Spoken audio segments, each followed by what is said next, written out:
আজ আমরা ২ জন কন্যাযাত্রী যাব। ২ জন বলতে আমি আর আমার বরমশাই যাব। তার জন্য এখন আমি রেডি হয়ে নিচ্ছি।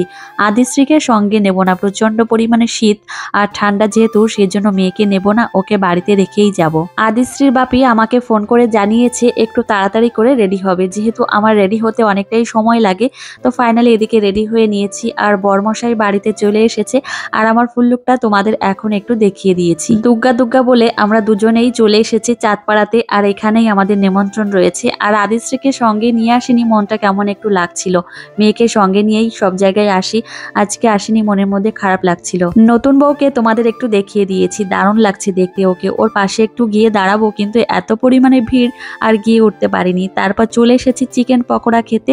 তারপর এদিকে আবার ফুচকা খেয়ে নিলাম। আমার মিষ্টি ননদিনীকে খুব সুন্দর লাগছে দেখতে। তো তারপর এখন আমরা খাওয়া দাওয়া করতে যাব। অনেকটাই রাত হয়ে গেছে, মেয়েকে বাড়িতে রেখে এসেছি, তো খাওয়া দাওয়া করতে চলে এসেছি।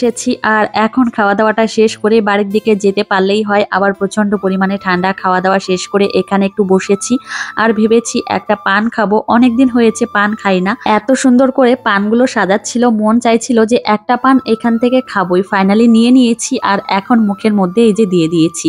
আর এখন বাড়ির দিকেও যেতে হবে। এখন রাত 11টা বাজে আর একদমই সময় নষ্ট না করে বাড়ির দিকে যাব। আর মনটা আমার বাড়িতেই রয়েছে, যেহেতু মেয়ে রয়েছে বাড়িতে।